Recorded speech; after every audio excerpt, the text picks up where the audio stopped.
Want to go to rescue crews that are making sure that everybody's accounted for right now. Texas Task Force 2, that's a search team and rescue team. It includes members of the Dallas Fire and Rescue.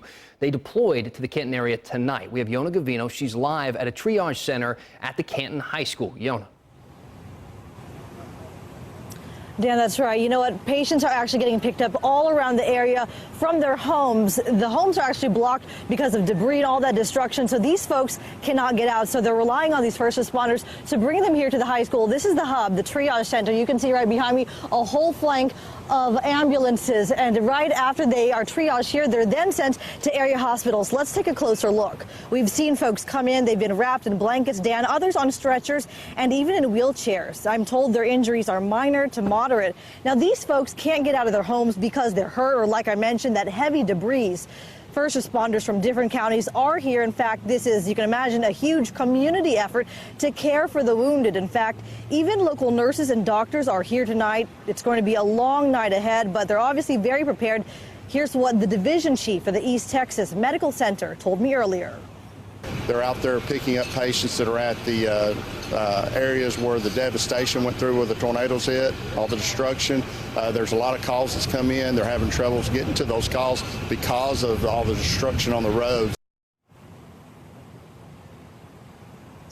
Now, our cameras are not actually allowed inside of the triage center. They asked us to leave because inside it's so packed. You've got the first responders there. Everyone's crowded around, as well as these doctors and nurses who volunteered their time. But the good news so far in all of this is that they tell me there are no critical injuries. Live in Canton, Yona Gavino, CBS 11 News. A bit of good news there, Yona. Thank you. One of our storm chasers, Jason McLaughlin, he was in the middle of this severe weather. He joins us now on the phone.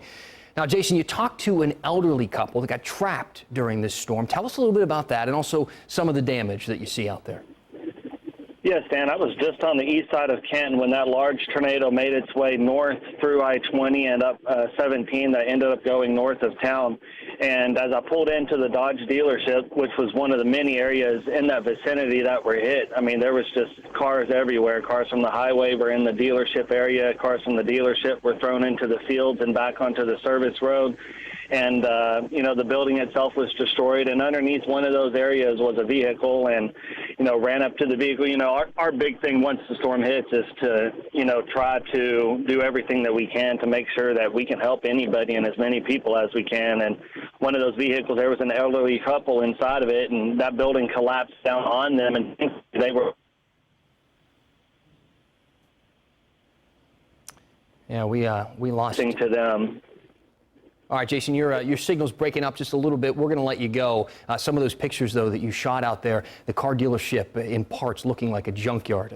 Amazing and terrifying stuff. Thank you. We know that Rowlett police and firefighters left for Canton tonight. So did the Rockwall Community Emergency Response Team. CBS 11 photojournalist Edgar Solis is in Northeast Canton. He's on the phone for us as well. Edgar, what can you tell us? What are you seeing out there now? Dan, right now what I'm seeing is a lot of emergency vehicles, also a lot of electrical companies checking for power lines down. I actually just talked to one of the judges here in the county, and they are actually at a location by a creek next to I-20, searching for what looks to be either a body or a vehicle with a body, is what the officer has told me. I'm waiting on them, and hang on, sorry. No, it's all right. It's all right. So are you saying that you're near a creek? Was this a flash flooding situation, you believe, Edgar? Actually, unfortunately, I'm looking at the morgue, picking up a body right off of I-20 as we speak right now. They're into the ME's office. And it's right off of 20, right where that car dealership that Jason was talking about is. It's a sad moment here at this location.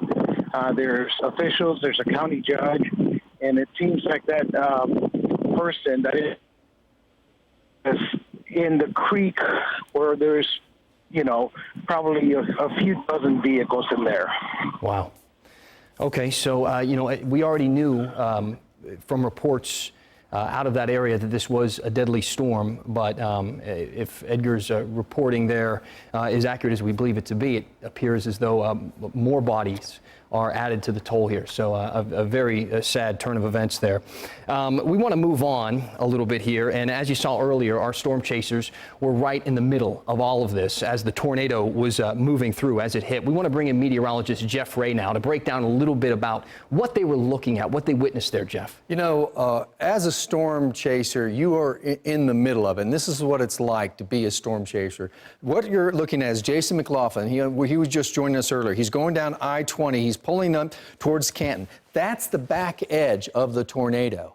So he watched it go over the interstate, and we flash forward 45 seconds, and he's pulling now into the path of this tornado. This literally just happened, and he sees it for the first time as everybody is just like getting out of their vehicles and trying to figure out what just hit them, and you got everything strewn.